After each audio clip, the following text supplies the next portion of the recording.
I want to welcome all of you here today, and really excited about and look forward to more people arriving soon to talk about making connections and maximizing opportunities, and to really engage in a discussion and an appreciation about the field study program, which is, of course, a unique signature of the School of Social Ecology here at UCI. My name's Val Jennis, and I'm the Dean of the school, and it's really a pleasure to be here today to kick things off. And as we do, I want to start with a couple of thank yous, and I want to begin with, where is Ashley? Ashley Vikander, who's done an incredible amount of work to get today up and running, and there will be more thank yous throughout the day, but I do want to start with Ashley. She was sending emails this weekend still, and I thought, enough already. So thank you, Ashley.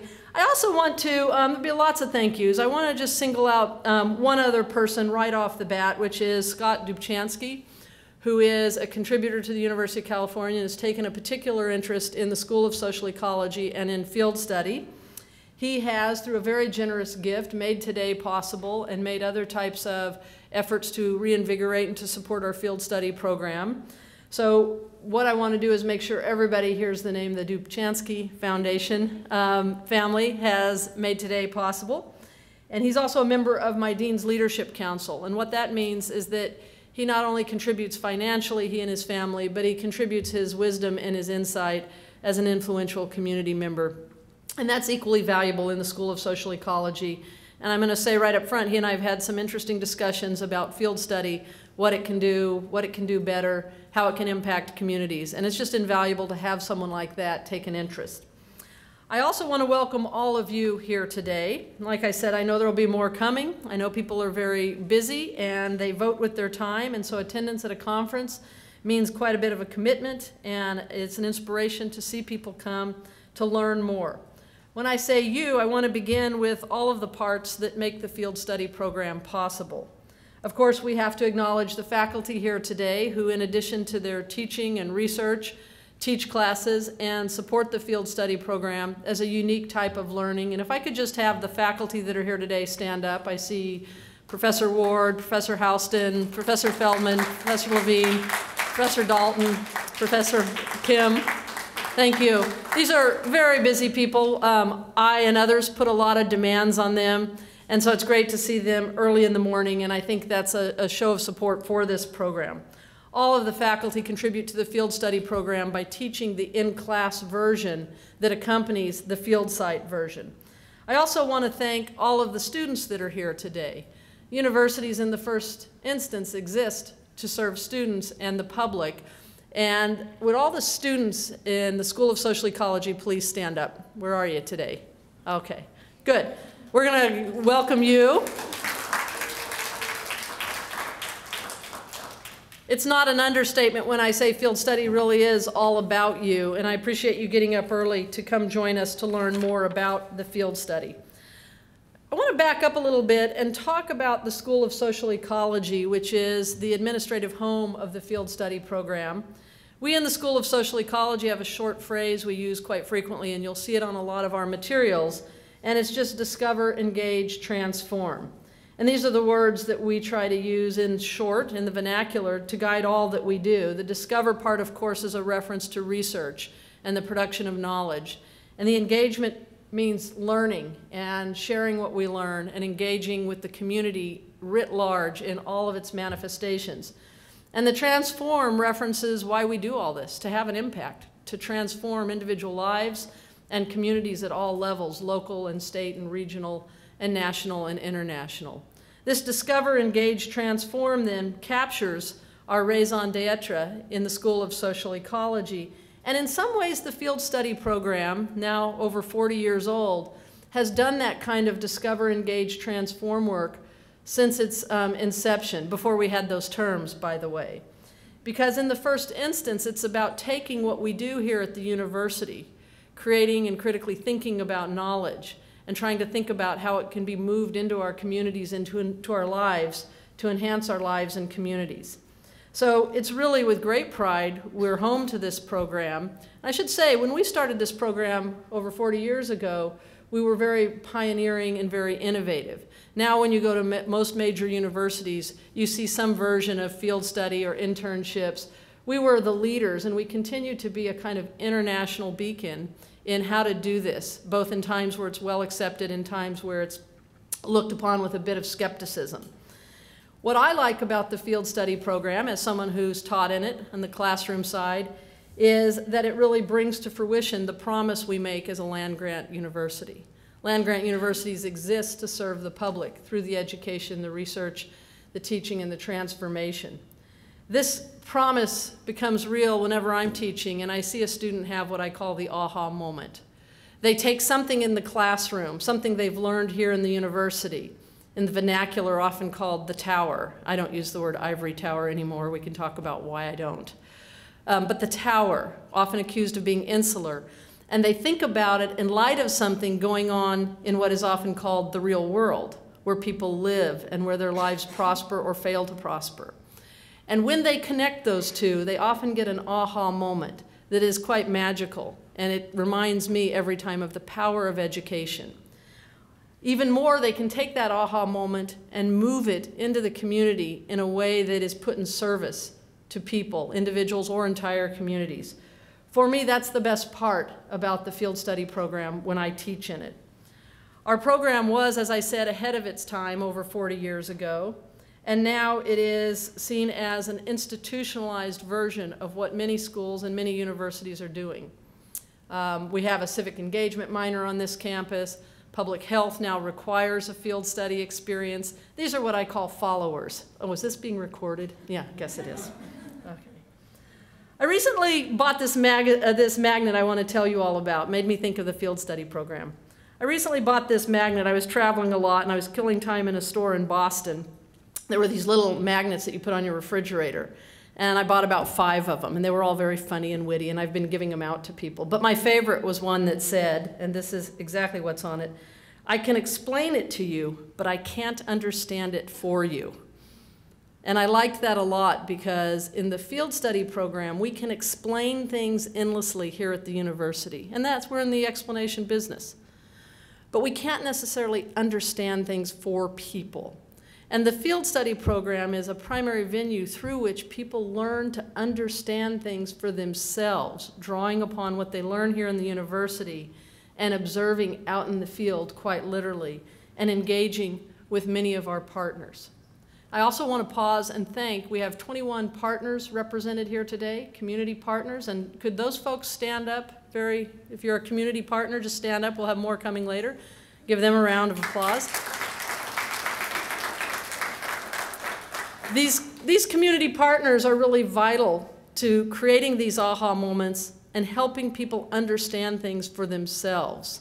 We really can't run the field study program without strong partnerships that are as invigorated outside the university as we are inside the university. In addition to the 21 represented here today, we have over 200 community partners, I think within about 20 miles of the university. And that's an incredible bragging point for us. It's what I call the tentacles into the university, again, in the name of public service. It's always fun for me as dean to run into somebody in the grocery store, at the mechanics, other places I hang out. And if I say I'm the dean of the School of Social Ecology, one of the most common things I will hear, after they ask what is social ecology, one of the most common things I'll hear is, "Oh," and then a sentence about the field study. Someone who played a role as a community partner, someone who benefited from a field study student, or actually someone who served in a field study site. When I meet with alumni, often they compare notes. Where did you do your field study? And so it's also this community bonding, if you will, across the partners, the students, and the enterprise. So it's really wonderful that we get to come today and celebrate the field study program and also pause a bit and say, how can we think about what we're doing and how we're doing it, to whom and for whom and with what consequence? One of the great things about being at a university is we're in the knowledge business. And it's a tricky business. Knowledge changes, externalities change. How we think about what we do changes. And it's wonderful to embrace that change, pause and say, now what? How do we do it better? How do we serve more people? How do we make our impact more gigantic? That is the transformation we promise, and it's the transformation we deliver on. So that's why we're here today, and I welcome all of you. I also get the benefit of introducing today's speakers, and I'm going to, since we're running behind, and Ashley assures me that she's convinced I can never cut my comments short, so I'm going to show her how short I can be. And I'm sorry to the speakers, because you're going to get really short introductions, all right? I have pages of introduction notes, but in the name of saving time and convincing Ashley I can be short, here goes. We have 3 speakers today. The first is my colleague and friend, Professor Jeff Ward. He's a professor in the Department of Criminology, Law, and Society. He's the chair of the Field Study Advisory Board, and he is a faculty member who, through his time and energy and talent, has demonstrated a deep commitment to the field study program, and we're very pleased that he's going to be here today to speak about field study, and I'm going to leave it to him. He's also a wonderful teacher. He's an award-winning book author. He's a fabulous colleague, and that was 6 paragraphs I just reduced to 4 sentences, okay? See that? Sorry, Jeff, I had to cut you short, right? Okay, we also have Margot Carlson, who's the Executive Director of Community Services Program, and Margot is just fabulous. For over 40 years, she has served this community. And I just want to pause and give her a round of applause for serving the community.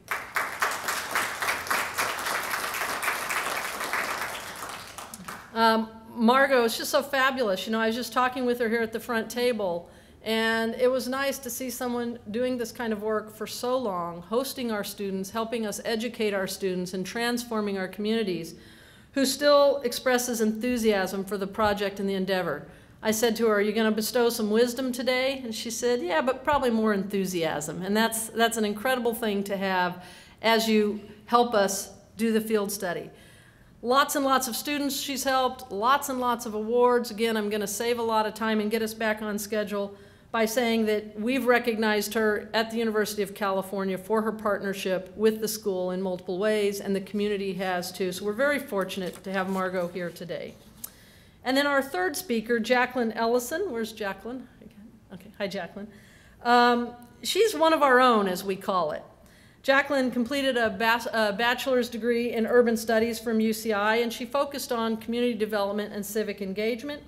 She's gone on to work with different organizations in the community, which you will hear about.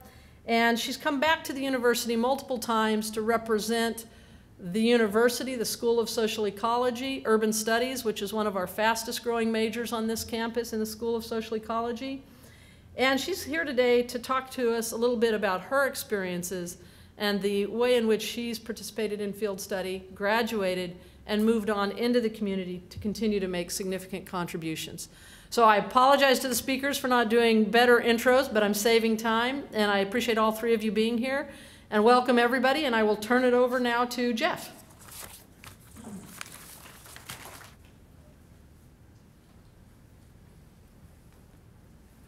Good morning. Thank you, Val, for that generous introduction. Really, introductions should not be much longer than that, I think. So I appreciate Ashley challenging you to limit the remarks. What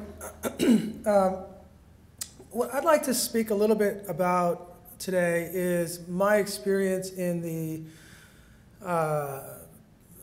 effort to reinvigorate field study, which began a few years ago when Dean Jen asked me and several others on campus, many of whom are here today, to get together and reflect on what was going well with the field study program and what we could do better, how we could be more effective, how we could be more impactful. This was a discover, engage, transform moment, and we spent about a year as a committee interviewing our colleagues, talking to community partners, talking with students to learn more about field study and, and to envision the future of field study. And one of the clearest impressions we had was that there was some bit of a malaise that had come over the program, and I'm just going to warn you, well, let me foreshadow and say that I'm not going to give a downer talk, but I do want to be honest about kind of where we are and where we think we can go with the field study program. And so 2 years ago, as we engaged in this process of reflection on what we were doing, we got the impression from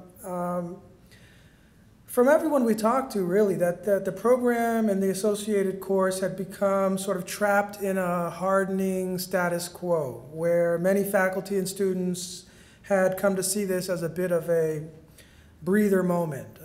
Students were waiting until their last year to take the course. Faculty were stretched with other teaching and research and service obligations, and so everyone kind of caught their breath in field study. Not everyone.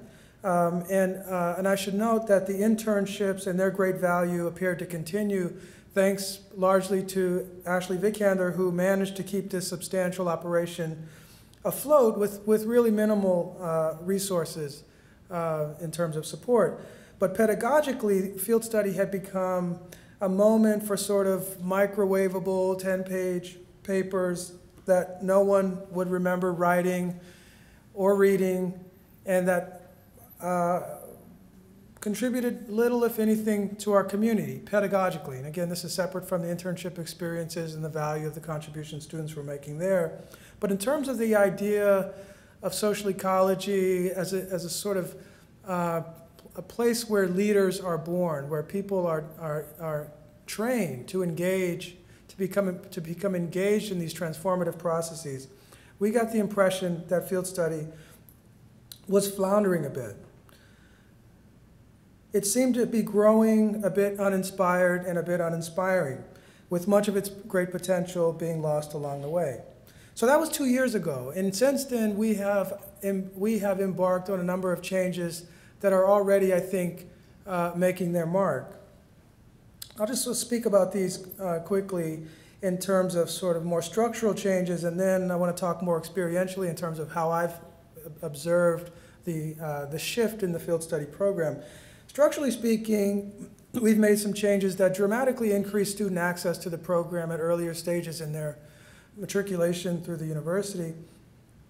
And we've also created what I'm most excited about probably, which is the advanced field study course, a 2-quarter course where students spend a substantial amount of time now in an organization, and you'll hear from someone who's participated in that program shortly. But this has really addressed what was one of the major challenges for field study, and the reason it was floundering, we learned in our assessment, which is that it is such a short window of time that students really had limited ability to do the research that they were expected to be doing and to produce meaningful work. So the advanced field study course has really changed that, and what's really exciting to me about advanced field study, besides the actual experiences of the students who participate, is the model they will represent to all of the students and partners and faculty in field study. The model that their projects will present, I think, will be a very important sort of inspirational tool as we continue to revamp and revitalize excuse me, the field study program. So I should also mention that we've also seen really important improvements in terms of our relationships. So we've engaged community partners through the advisory board that Dean Jeunesse mentioned. We engage regularly now in meetings where we reflect on program strategies and try to develop resources, come up with ideas about how we can most effectively pursue the mission of the School of Social Ecology vis-a-vis the field study program. Over this period of time, as we were revitalizing the program, I also began to rethink my own approach to teaching the course. And I want to end with some comments on this, because this is really where I've seen the most dramatic changes. Essentially what I've done is begin to emphasize civic engagement. I didn't do that. Did someone else do that? I did.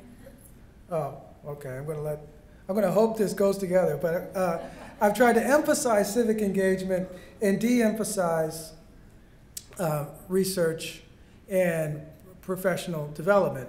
To put it a different way, to get students to think more about research and professional development as sort of incidental to the primary objective of civic engagement and civic education. And in this process of transforming my own approach to the course, this course has literally become the most interesting course I teach. It has become the most gratifying teaching experience I have in a typical year.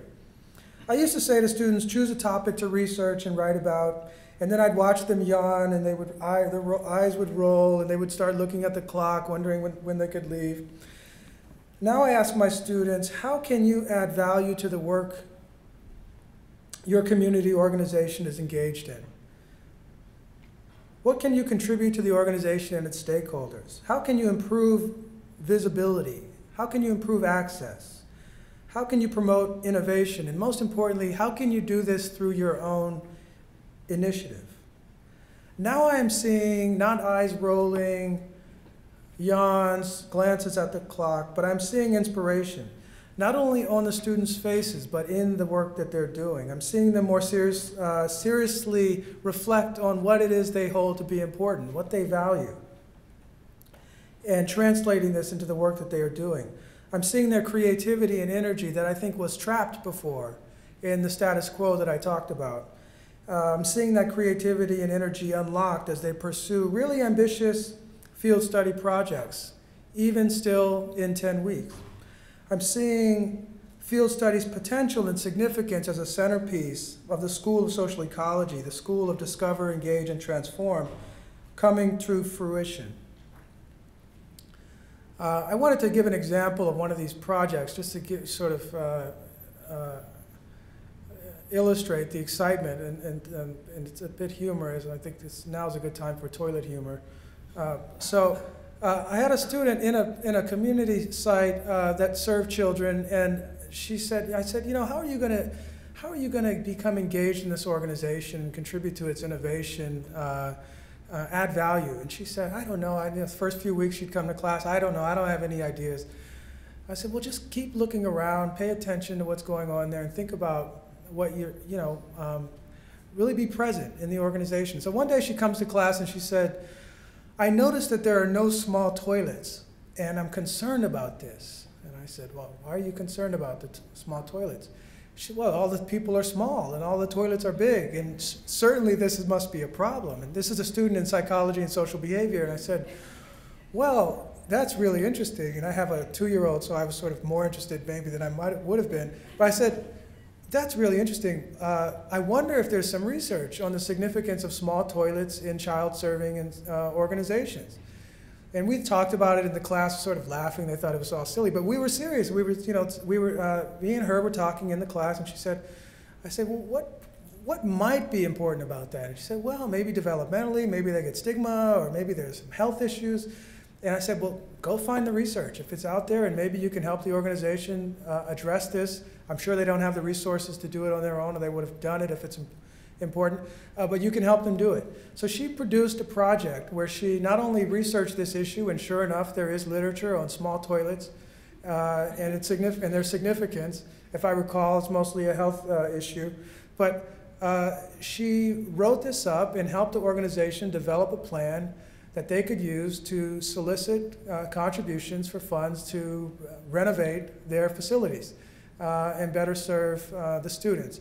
The student did not come to field study, I can guarantee you, that quarter, intending to write a paper about small toilets. But she became engaged in this process, and through that engagement, added value to the organization and to the community it serves. In closing, let me say that there are still a few more things I think we can do with the field study program. One is just to engage more faculty, students, and partners in this effort toward reinvigoration. And I have no doubt that that will happen as we continue over the next several years. I expect that we'll have more people here at this event early in the morning excited about the program. We'll have more partners, new students, more faculty. And I'm most concerned about more faculty who will play a vital role in connecting the community-based experience with the pedagogical objectives of the program. Secondly, this re-emphasis on civic engagement and education is not complete. How can we support stakeholders in efforts to recognize these specific goals and translate them to practice? And finally, I want to say that surely there's potential for still more creativity, more innovation in how we conceptualize and organize this exciting program and its associated courses. In that sense, I think we are only beginning to make field study connections and maximize opportunities. And I'm excited to be here today to participate in that process more. Thank you.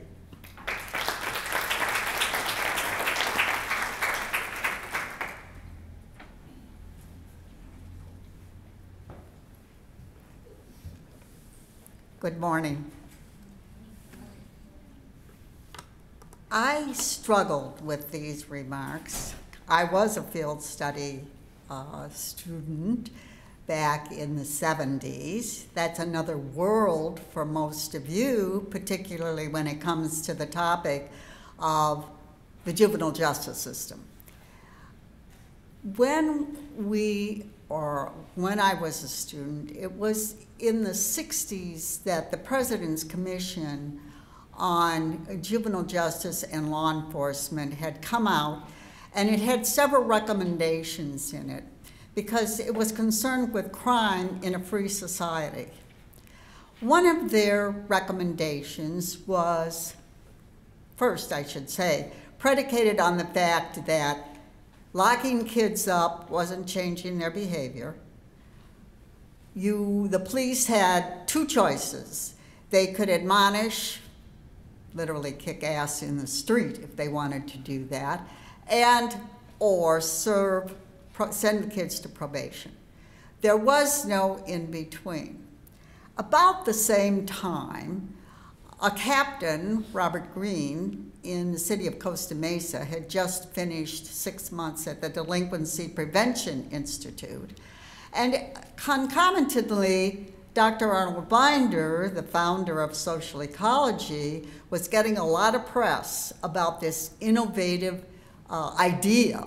And we did say ivory tower, and we did say back to the community, and there seemed to be a void.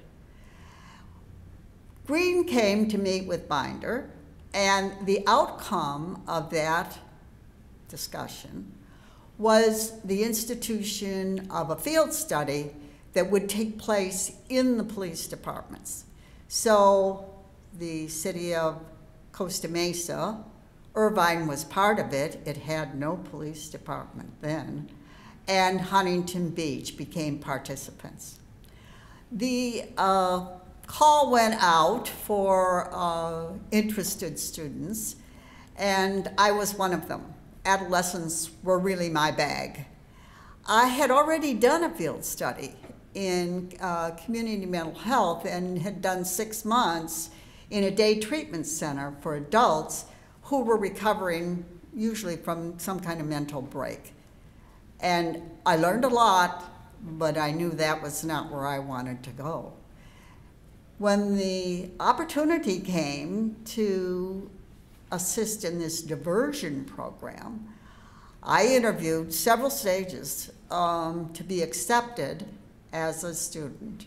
Even the captain of the police department in Huntington Beach interviewed me, and the difference in these times and that, his interview consisted on my status, single, married, whatever.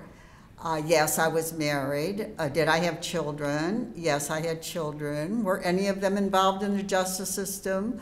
No, I was lucky, they were young. And did I owe any money? And on and on. It was really an interrogation. However, I was accepted, and my first introduction to the justice system as it operated in the natural environment was we took a tour of the jail. And there was only one occupant in the jail, and it was a 16-year-old blonde. I'll never forget what she looked like. She had a pink fuzzy sweater on. She was crying her eyes out and holding her arms out of the bars. It was very sad. Her crime was she was dating a 20-year-old, which admittedly not every parent would be enthusiastic about, but she refused to follow instructions, so her father brought her to the police department, declared her incorrigible, and said, lock her up. And they did. That's what you could do with juveniles at that time. There was a very famous case that a lot of the changes in the justice system depended on, and that was the Galt case.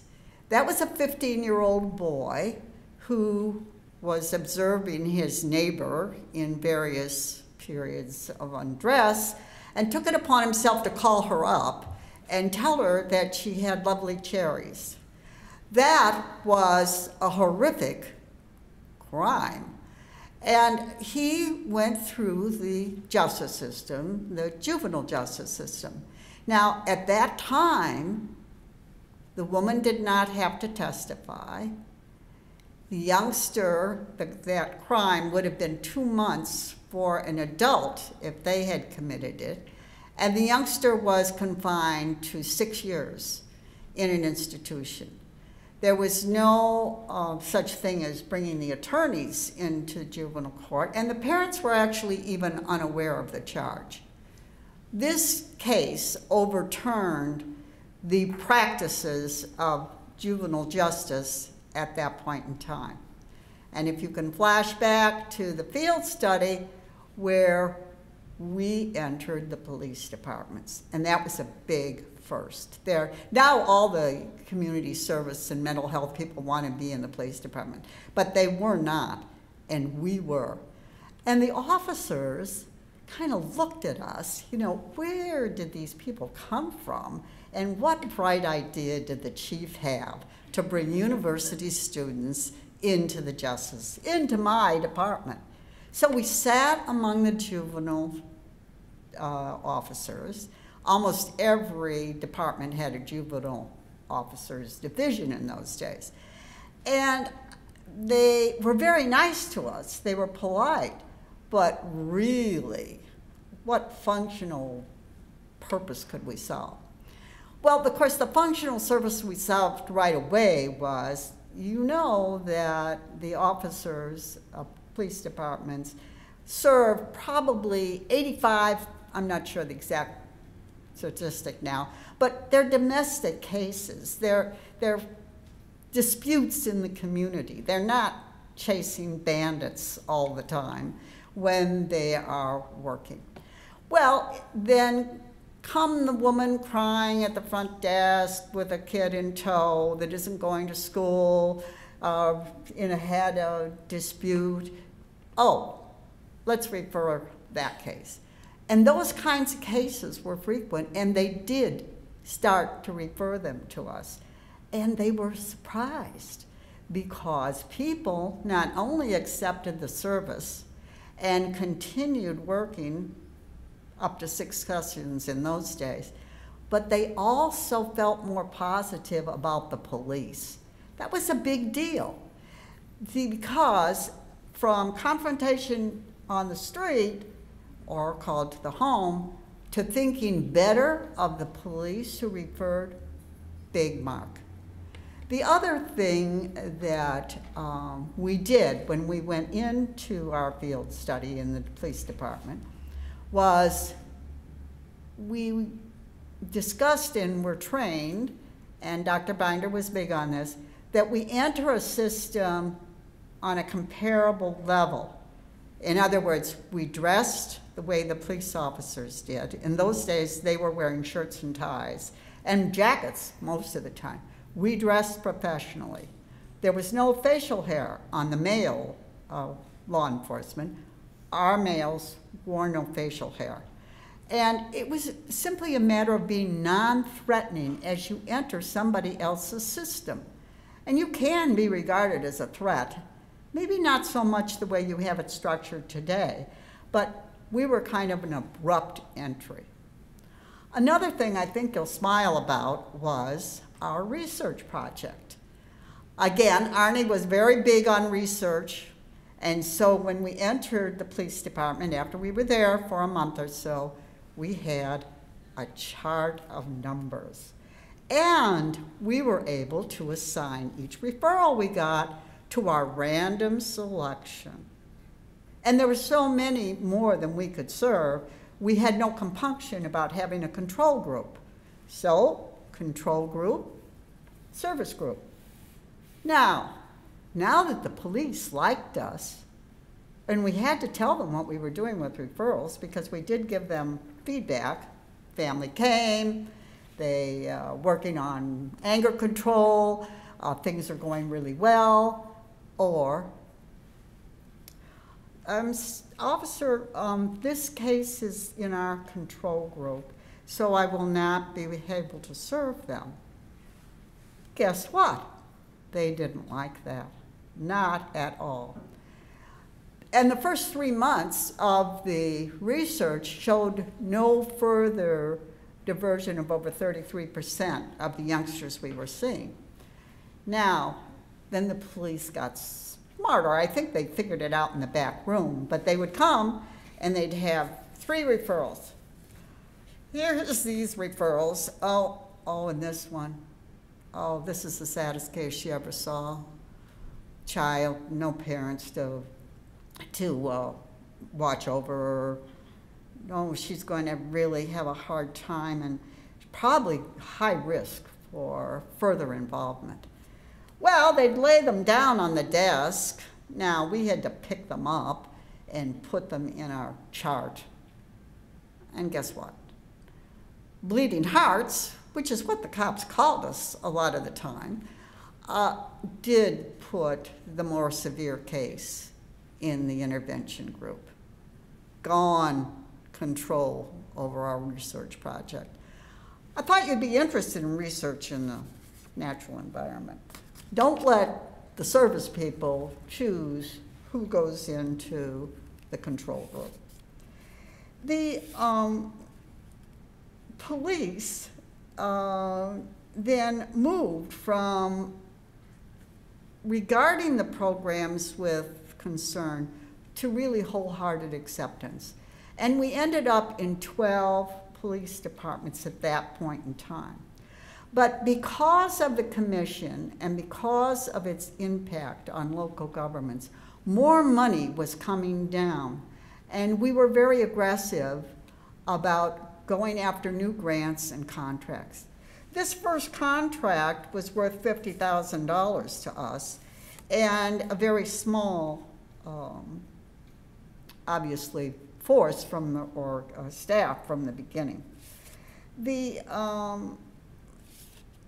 main thing that I will say is, first, my field study, my first one showed me I was on the wrong path. The second one showed me that there was the possibility of tremendous impact in the community with this kind of program. And I'm really pleased to say that now, if you go to your neighbor and say, oh, CSP is great, you get a blank usually. But if you talk to anybody in the justice system, and that's all the way up the justice system, from the community and police, to the courts, to the DA, to the judges, they know us well. And I can demonstrate that with a couple of slides. Ashley, yes, there it is. Can you see it? Well, you'll see in the second row, juvenile diversion, and that's where we started. Out of that program grew the other programs that you're seeing across the screen, and I will tell you something that's very important for you to know. When we started out, we were serving youngsters who were at risk of further intrusion into the justice system. But we didn't serve any youngsters that were mentally involved. And as things have evolved now, these 30-some years, the child has melded almost into the same one. In the first place, we're seeing kids on drugs, much more commonly. Drugs of their prescription and drugs of a medical prescription to help with their mental instability. The youngsters that are on the way to the hospital are also appropriate for referral into our program today, and that wouldn't have happened in the beginning of the program. So I present the expansion of the kinds of services we do for juveniles. In the beginning, everybody hoped they would grow out of it. But the phenomena that hits our communities today is, as you are integrated into the larger society, your incidents of delinquency, crime are reduced. For those among us who there is a delay before they get full integration, they're more inclined to commit some offenses. So here we are And here we are today. We have increased from our $50,000 original to a $16 million budget. We have 250 employees. And you can see, though, we are unique in the evidence that we are practically completely public funded. Now, we do fundraising because there's plenty of things that the government will not pay for. Attorneys are one, and of course litigation has entered into the realm. And so we are incumbent to fundraise, and we raise about $750,000 each year. That's barely sufficient because our shelters are under funded, and we have subsidized those for years. We serve 100,000 people in Orange County every year. And when I speak to whatever group we're presenting to, I tell them sincerely, this program makes a difference in your community. It enriches your community, and it helps people outside of the system. It helps them in their own communities so that they do not have to leave, be labeled, and then re-enter, which is a challenge, but they can get help and the connections they need in the community that they live. Last one is, this is our website, and you can see the next fundraiser we're doing is a golf tournament. Any of you want to play golf, be sure to call us. And then all of the different formats. You could go up on this website and see all of the CSP programs with further description. I left a card out on the table, and this is what our board calls an elevator card. And on the back are the programs that CSP offers today. Field study was wonderful. And it is the chance to, if it's a good field study, get a hold, go in, learn about the real world. 100,000 people that need, 100,000 people that need service in Orange County. Go out there, do your field studies, change the world. We tried to, we're still trying. Thank you very much.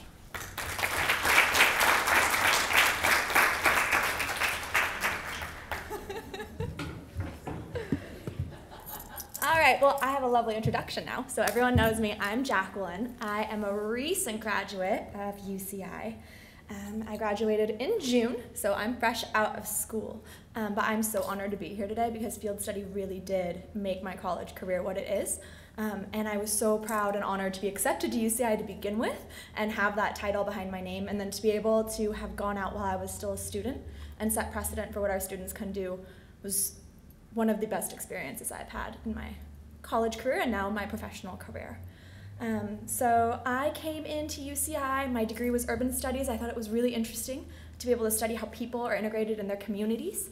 And that's about all I knew about social ecology and urban studies, but it really intrigued me. And that's why I wanted my degree, is because I was intrigued and I knew that would inspire me to study and to really work hard in my field.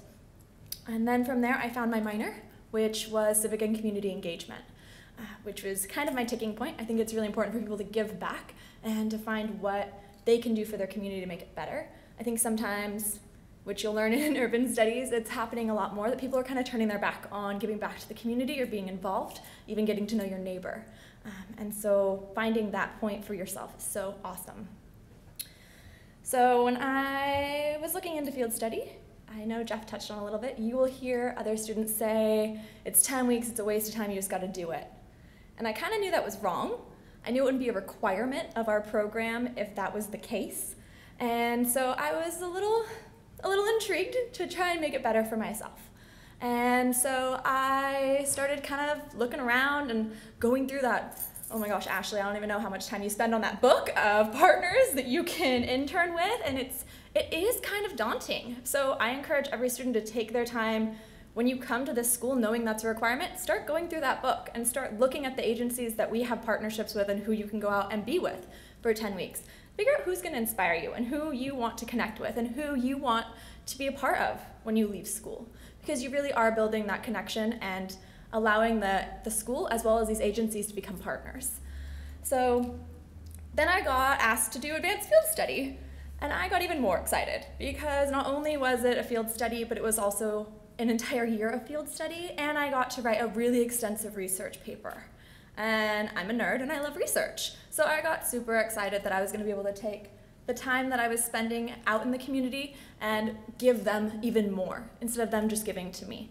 And if any of you have looked at civic and community engagement, it's really about what you can bring to those organizations and agencies to support them that can make the difference. So I was super excited. I did what we called blind dating for advanced field study, and I met who is now my director, but also a friend and a mentor, and we hit it off in the first 5 minutes. And I think that's also an important piece for students to really look at, is who you'll be working with, and how you can work with them, and what kind of connection you think you can make with them in order to really engage yourself.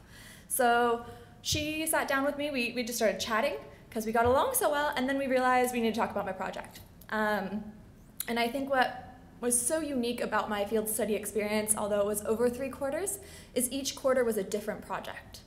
And so I know the 10 weeks seems like a really short period of time, and it might not seem like you get to do a lot, but I know from doing 3 different projects throughout my 3 quarters there that I was able to really get involved and invested. So I say that's false. And I say if you go into it with as much heart and passion as you have for your degree, and as you would have as if you were a full employee at that organization or agency, that it's really going to be something great. And so I was able to work with the clients at WHW, which is where I was placed. They are here today, so if you brought clothing, please donate to them. I think they're an amazing organization, and I really stand behind what they do. And I got to work with the clients and really get integrated with who we were helping and what we were doing. And that inspired me so much more when I went out for my 2nd quarter and was doing their community partnerships. So I got to go out and talk to the referral partners and get them reacquainted with the agency, update them on things that had changed, and really be able to find what was missing in those partnerships for the agency and their referral partners. And then I got to write a research paper about it. It was awesome. I got face time out in the community. I was able to make a difference for an agency and use what I had learned through my degree and everything I had been doing research on already in my classroom. So I know Jeff talked about building that civic and community engagement piece, and also wanting to inspire kids to look at what we are doing in the classroom and really take that out into the field. And I lived it, and I know it's possible, and I think it is so much more inspiring if you spend that little bit of time to get involved and to figure out what's really going to make it worth those 10 weeks. I think that's a piece that's missing, and I really hope and I encourage every student to spend a little bit of extra time, figure out what's going to work for them. And if you want to do it for a whole year, advanced field study is the way to go. It really is a great way to get even more embedded with an agency. But I can say thanks to my time with WHW, I met my director. She actually left WHW in my middle of my 2nd quarter with the agency and moved on to Big Brothers Big Sisters. But the community partner director was replaced, and so I was able to give her my research paper to help her integrate into the agency and to look at the pieces that she could really be building. And so I had such an instrumental part in being that person for that agency who they didn't have the hands. There's 10 people at a nonprofit. So I was able to hand off something so important to that agency and to help them transition, that I think I got to see a really big picture and what it can be. So you'll all see my little speech about why I think field study is so great. And I know I kind of told you all about that already. But I really encourage every student to take this opportunity. Not every school requires it, and I think this is an amazing thing that they've built into the curriculum to really get students out into the community and develop those partners and those first recognition and development outside of the campus, because I think a lot of students don't do that while they're here. So thank you guys so much for having me today and for listening to me talk a little bit about my experience as a student here on campus. And I really respect field study. And then I'd like to introduce Ashley Vikander to the stage. Thank you, Jacqueline.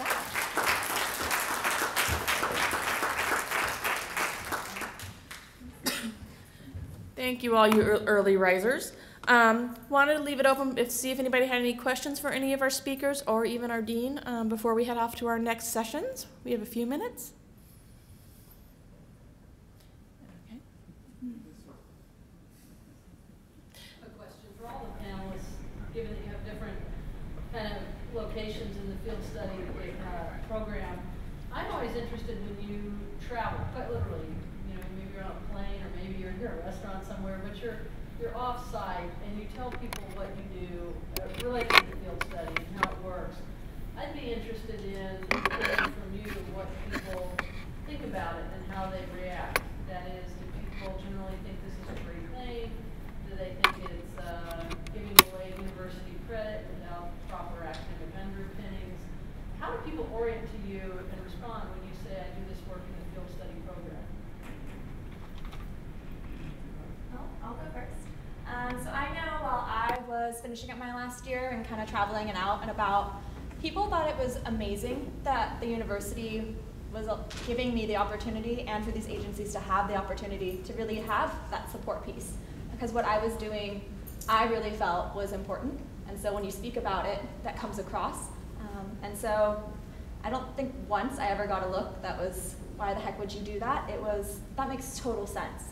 A lot of people don't consider it or even think it's something that happens, so. Yeah. My viewpoint is a little bit different because we have always been actively recruiting field study students. And I neglected to say, you know, I left these brochures out there if any of you want to see the litany on the back. And also Jennifer Artem from CSP is going to be here this afternoon, and she has job descriptions on all of the internships that we have available. And they're in our shelter, they're in our PATH public health program, they're in our mediation program, and in the courts. And certainly a big one is our shelters. If you succeed in getting an internship there, you are really able to interact with the adolescents at a very fairly sophisticated level. So now it's more the agency, and always we came from UCI. We're very proud of that, and we always reiterate that in our literature, in grants we write. So you live for us, we live for you. Well, so I don't really leave University Hills very much. Just the faculty housing community. So I definitely don't talk to as many people as you, Val. So, but I guess, and most of the people I talk to about this kind of thing are other academics who typically will ask me the question. The prompt is usually, how many courses do you have to teach? And I'll say, I'll have to explain, well, that we have field study, which is, in addition to the typical courses, we have an experiential learning course. And I sort of see a mix of confusion and intrigue when I talk about an experiential learning course. I think other faculty I've talked to, and also perspective, you know, graduate students who are interested in our department.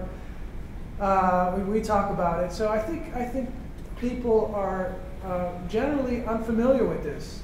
The people I talk to who aren't a part of the UCI community are generally unfamiliar with this as a model and unfamiliar with this as a feature of our school, which I think is something that we can change. And I'm a firm believer that we should be really widely known for this unique program because it is so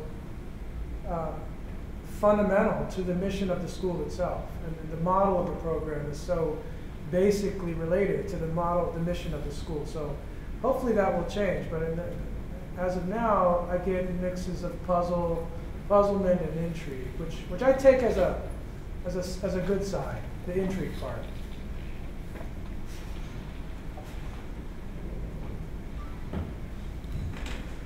Hi, Jacqueline, I have a question. I'm one of the community partners in the County of Orange, and so I'm always curious, the public sector, what we're offering students versus the nonprofit sector, and I was wondering if you could share one of your projects. You mentioned you had 3 individual projects, and I was wondering if you could describe one of those. Yeah, so while I was placed with them, the first quarter was working directly with the clients. My second quarter was doing that community outreach, so our referral partners. I don't know if you're familiar with WHW, but they only work with referrals for some of the client service pieces. So I went out and did the networking for them and kind of re-engagement of our low referring partners. And then for the last quarter, I was in the retail store.